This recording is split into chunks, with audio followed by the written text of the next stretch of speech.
This is a Gaggia Brera. Gaggia is the brand of machine, and the Brera is the specific model. Just to give you an idea, other super automatic espresso machines can range anywhere from $400 to $3,200. This machine is pretty much a great benefit to anyone who ends up visiting places like Starbucks or their local coffee houses or baristas. And you're paying $6-7 for a specialty cup of coffee, and you're talking about people who do this daily, if not multiple times every single day. You easily spend thousands of dollars on coffee already, so investing $500 or $600 into a machine like this, believe it or not, is a huge money saver. You get a lot of bang for your buck.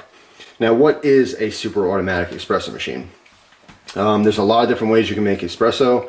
And this is literally the most convenient way. A super automatic is kind of like what it suggests. It does everything for you. It's totally automated.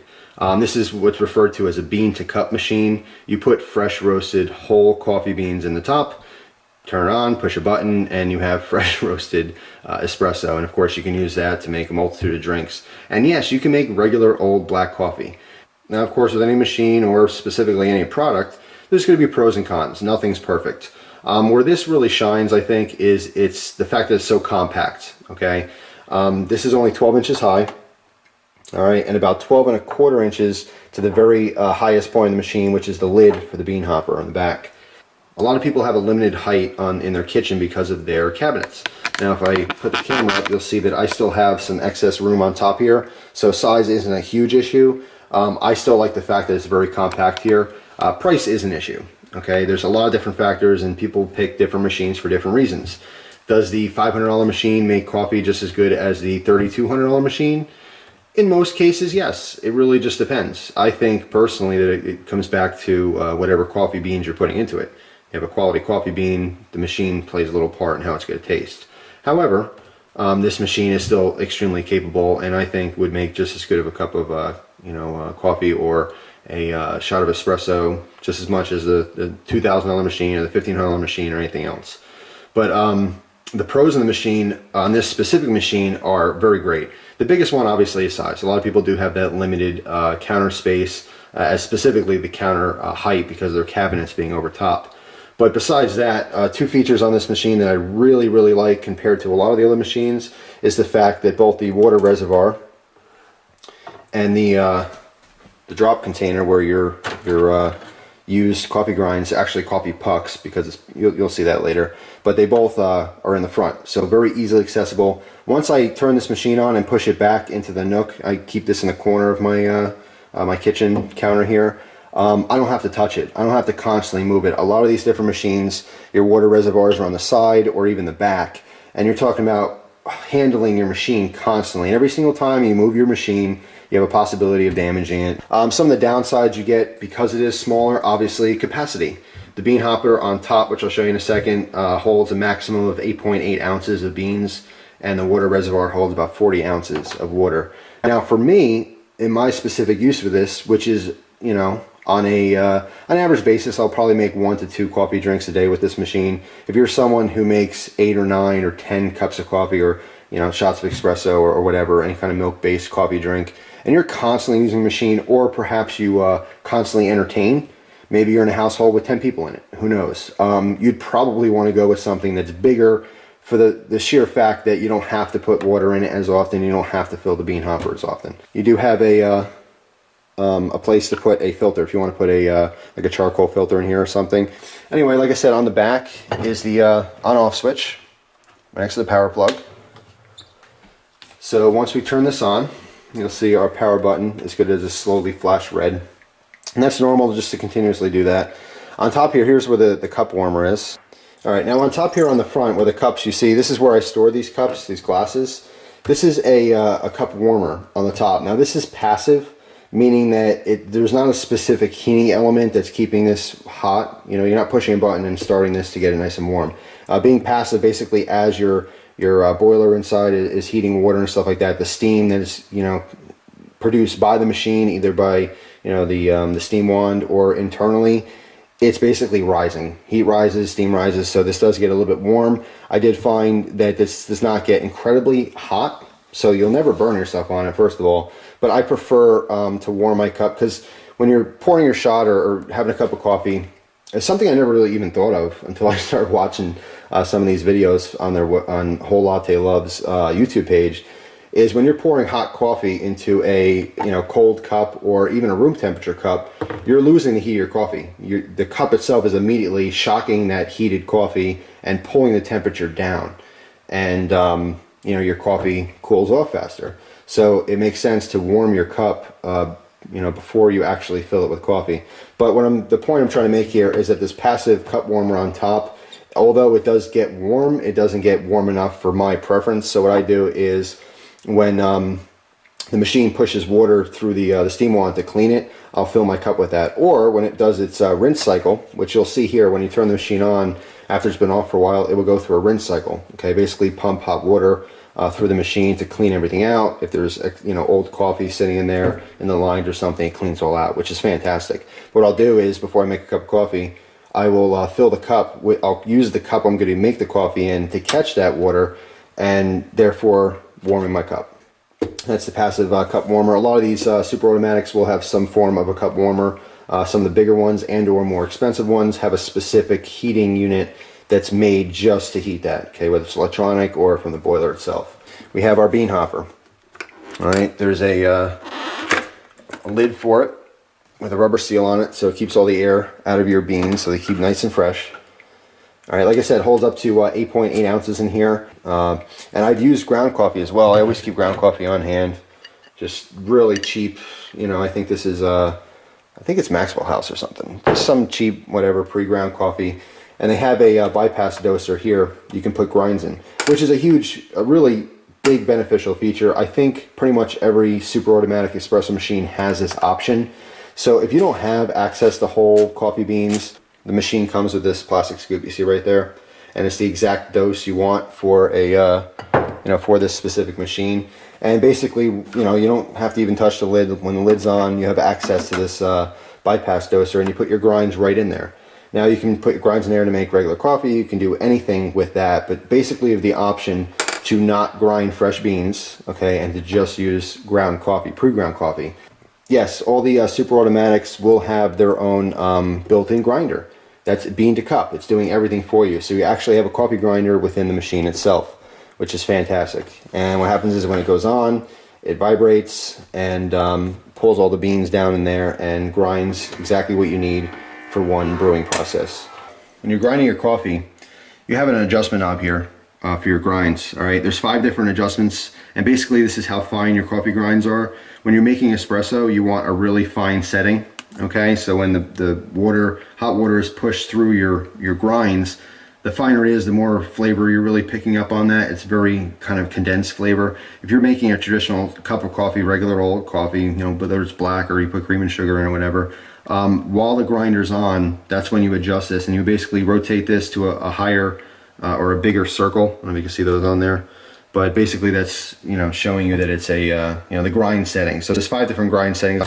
Now in the front here, where the coffee dispenses out, there is an adjustment. Pull on both sides. This will raise and lower the spout where it's actually coming out. So if you have a smaller cup here, let's say this cup, you just want a shot of espresso or something, it basically, you can adjust this down to prevent some splashing. I found that I haven't used this, honestly. Since I've had the machine, I've had it up the entire time to accommodate larger cups. And believe it or not, this will accommodate a fairly large mug. All right, here's one of my favorite Pottery Barn mugs. And fits perfectly under there.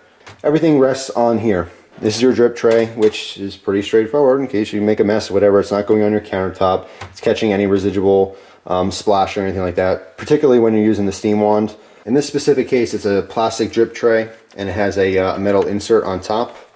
If I lift this up, you'll see it's very easy to clean. Just wash it in the sink. What's pretty cool about this too is that there's a little plastic piece in here that floats, all right, and it pushes up. And obviously you can see it's like a bright international reddish orange color. So basically, as you're going through the process of using the machine, this will slowly push up and up and up as it gets filled up to let you know that it's time to empty your tray. All right, so first I want to show you, I'm just going to brew a shot of espresso to show you the motions here and show you the buttons and stuff like that. So I'm going to put my little mug under there. Let's pull this forward so you can get a better look at it. So once you turn it on, like I said, when you turn on the power switch on the back there, this front will be flashing red. Once you push it, the machine's on. When you push it off again, it just goes back into a power save mode. Okay, let's turn it back on. A bunch of different icons here. They're very straightforward. They use, obviously the pictures represent what it is. Basically 4 buttons on the front here, your control buttons. The power one, which I already showed you. Underneath it, there's a coffee bean and a little scoop. Now when you cycle through here, you basically have 4 options, okay? The first option here is a little 1 bean, all right? The second one's 2 beans, the third one's 3 beans, and the last one is that little scoop. This is going to be your, you know, how powerful your coffee is, how strong it is. 1 being, you know, weaker coffee, 2 being a medium roast, and then 3 being basically a bolder or darker, stronger roast.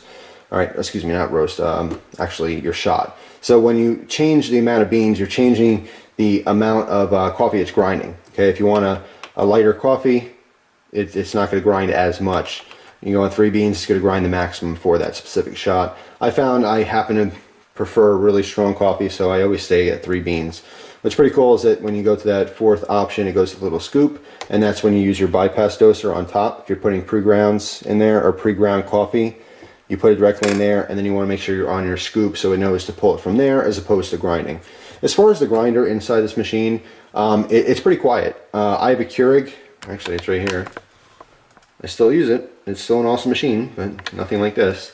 That thing's pretty loud. I have the first generation one, and when that thing's going, it is screaming. In the morning, it wakes me up. With this machine, with the grinder on, it's pretty quiet. It's not dead silent, but it's not rumbling or anything like that. Even though it's vibrating in there, it's pretty contained and pretty quiet.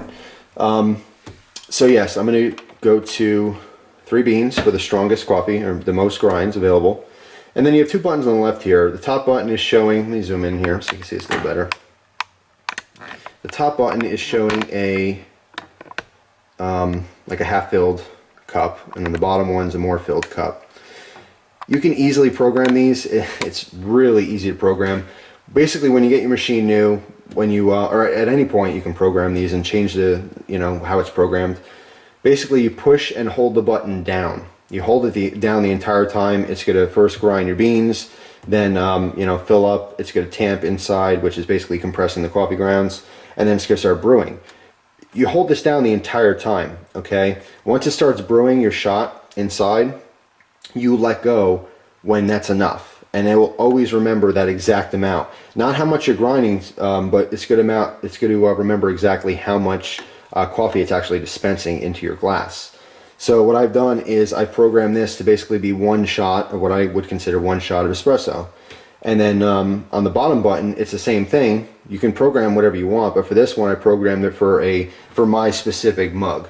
So when I push this, it'll brew coffee until that specific mug is filled to where I want it.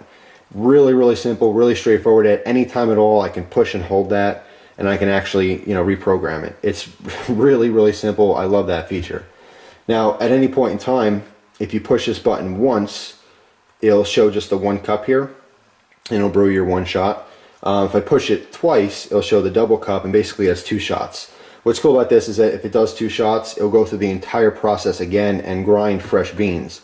It won't put hot water through those already used beans, okay? So if I do 2 shots or even 2 cups of coffee, it'll go through the whole process twice. Then you have this kind of a knob. Now you have 3 positions. Right now it's just on the upright position, which it has to be in to brew your coffee. To the left, or turn this to the left, which I'll show you in a couple minutes, it'll go to the steam option, and to the right will be hot water. You can dispense hot water with this machine if you're making a cup of tea or doing whatever. Like I said, if I wanted to just put some hot water in my cup to warm it, I can do that. So it does just dispense water. So by the way, at any point in time, if you're out of water or if your garbage container is filled up with grinds, you will have a blinking light, you know, the appropriate light that'll come up either on the top or the right, and just letting you know what the deal is. All right, so it's very good about letting you know if something's wrong, so it's not going to go through a cycle and then you're going to run out of water or something. It'll let you know in advance. And when they're out, you'll also get that same warning light. So if I'm out of water, or if this container is not properly seated in, I'll have that warning light. All right, so power's on. All I have to do, this is preset for 1 shot, so I'm going to push this button. I already selected how strong I want my coffee. It's 3 beans. So I'm pushing the button once, and I'll go through the process. As things are happening, I'll tell you what's going on. So first, grinding our beans.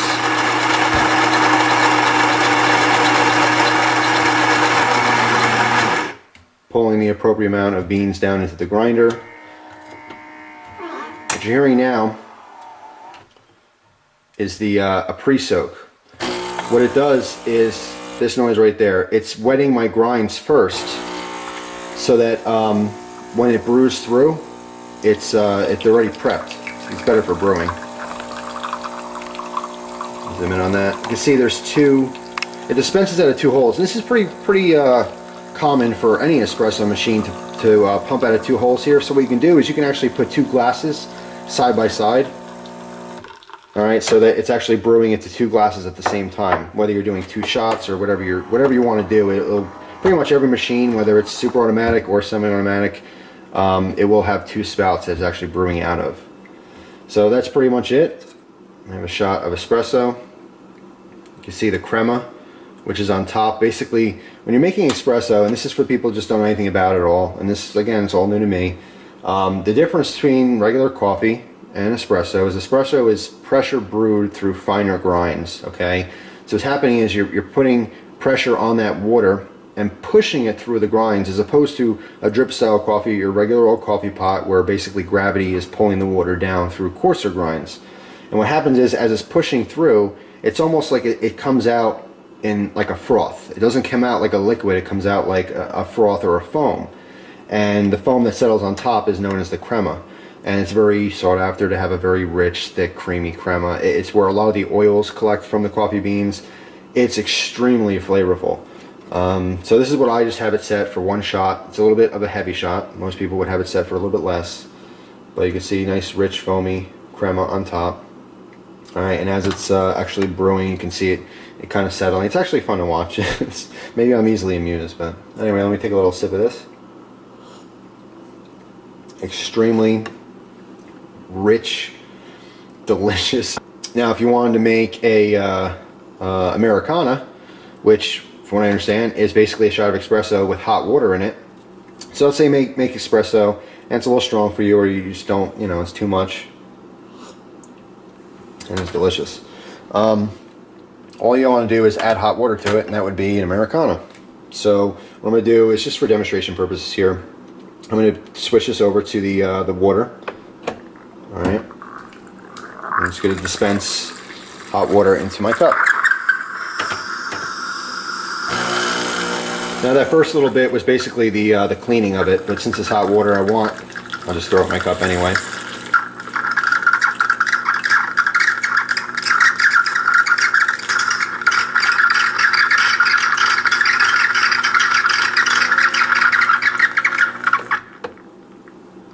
And there we go. So now I basically thinned out my shot of espresso into a less strong coffee drink, an Americana. I'm still getting a lot of that flavor, but it's definitely dulled out. Yeah, so obviously you see the water dispensing through the steam wand. The steam wand itself, there's a rubber nub on here. It's very smooth and fluent to move around and to rotate. Very easy to use. The wand part itself on the bottom here is it gets pretty warm, but it won't burn you or scald you. And by the way, this just pulls right off. There's a rubber, two rubber seals here, so easy cleaning. See the tip there you get with this. Let's do a milk-based drink. Let's make a cappuccino. Cappuccinos are fun to make and watch and look at and all that kind of stuff. So I have my little pitcher here of milk. To make a cappuccino, I'm going to steam it right into the mug itself. But anyway, basically what I'm going to do is I'm going to point this towards my drip tray first, because it's going to shoot some hot water through there. You don't want hot water in your milk. It's just going to thin it out, and it's not what you want. So I'm going to rotate this to the other side where it's pointing at the steam. It's going to shoot out a little bit of steam here, or excuse me, a little bit of water to clean it.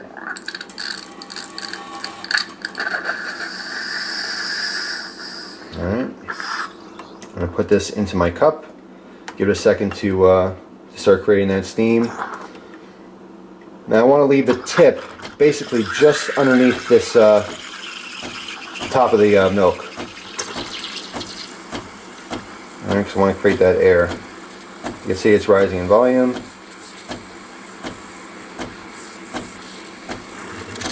I'm actually going to bring this all the way in because I want to raise the heat a little bit without creating more volume because it's at the top already. Alright. Bring that back down. Put my cup right in front of there and brew a shot of espresso. Same thing, 3 beans.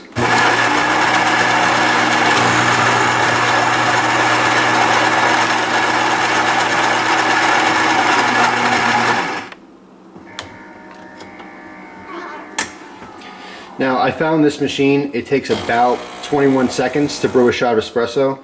I think 26 seconds is perfectly ideal.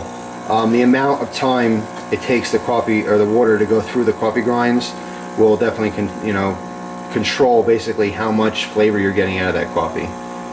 For espresso, you want to take a little bit of time. You don't want it to just shoot through right away.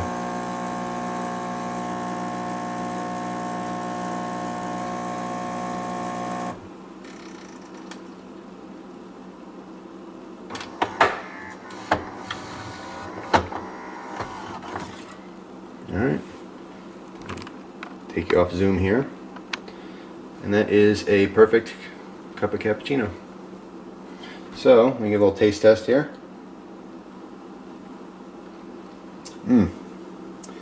That is delicious. Now on the side of the machine here, we open this up. Let me show you the grinds too. Basically, what happens is once it grinds your coffee, it's putting into the brew group on the inside, which I'm going to show you in a second. And it's pouring it into an area, and then it's actually pushing up and it's tamping. Very similar if you're a pipe smoker, or if you happen to watch some of the pipe smoking videos I've done. When you tamp your tobacco, you're compressing it. Okay, so what it's doing is it's compressing the coffee grinds so that they're not loose. You want them, you know, kind of packed together. So when the hot water is being forcefully pushed through it, it's not going to just push right through it. It actually has to, you know, pass this dense, you know, section of coffee grinds.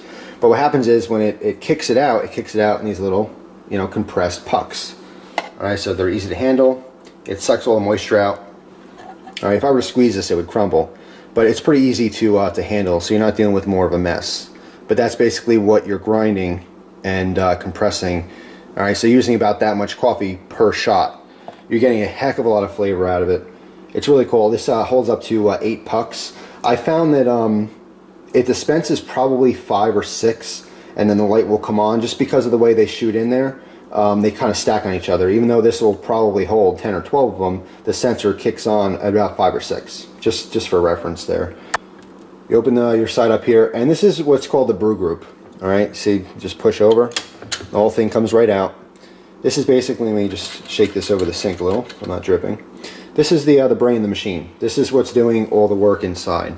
All right, you can see on top here, this piece right here with the O-ring, this is what the section underneath is actually pushing up into, and that's tamping your coffee grinds. And this whole thing pops right out. As far as cleaning, you put this under your sink, you just basically rinse off the grinds in there.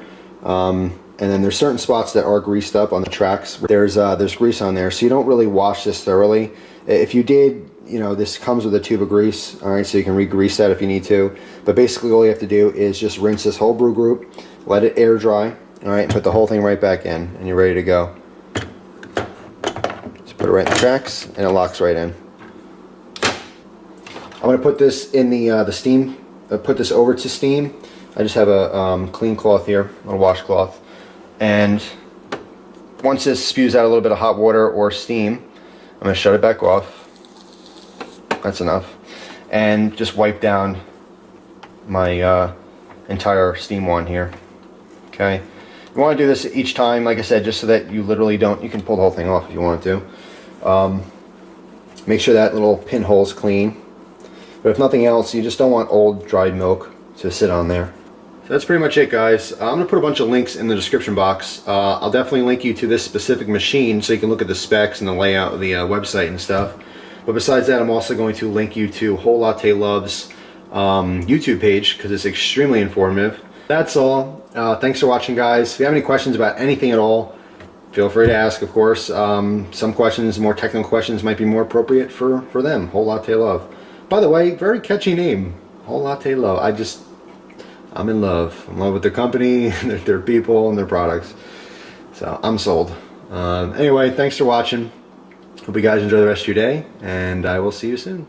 Take care. Take care. A Gaggia Brera. Gaggia is the brand of machine, and the Brera is the specific model. Just to give you an idea, other super automatic espresso machines can range anywhere from $400 to $3,200. This machine is pretty much a great benefit to anyone who ends up visiting places like Starbucks or their local coffee houses or baristas, and you're paying $6-7 for a specialty cup of coffee, and you're talking about people who do this daily, if not multiple times every single day. You easily spend thousands of dollars on coffee already, so investing $500 or $600 into a machine like this, believe it or not, is a huge money saver. You get a lot of bang for your buck. Now, what is a super automatic espresso machine? There's a lot of different ways you can make espresso, and this is literally the most convenient way. A super automatic is kind of like what it suggests. It does everything for you. It's totally automated. This is what's referred to as a bean to cup machine. You put fresh roasted whole coffee beans in the top, turn it on, push a button, and you have fresh roasted espresso. And of course you can use that to make a multitude of drinks. And yes, you can make regular old black coffee. Now, of course, with any machine or specifically any product, there's going to be pros and cons. Nothing's perfect. Where this really shines, I think, is it's the fact that it's so compact. Okay, this is only 12 inches high, all right, and about 12¼ inches to the very highest point of the machine, which is the lid for the bean hopper on the back. A lot of people have a limited height in their kitchen because of their cabinets. Now, if I put the camera up, you'll see that I still have some excess room on top here, so size isn't a huge issue. I still like the fact that it's very compact here. Price is an issue. Okay, there's a lot of different factors, and people pick different machines for different reasons. Does the $500 machine make coffee just as good as the $3,200 machine? In most cases, yes. It really just depends. I think personally that it comes back to whatever coffee beans you're putting into it. You have a quality coffee bean, the machine plays a little part in how it's going to taste. However, this machine is still extremely capable, and I think would make just as good of a cup of coffee or a shot of espresso just as much as the $2,000 machine or the $1,500 machine or anything else. But the pros on the machine, on this specific machine, are very great. The biggest one obviously is size. A lot of people do have that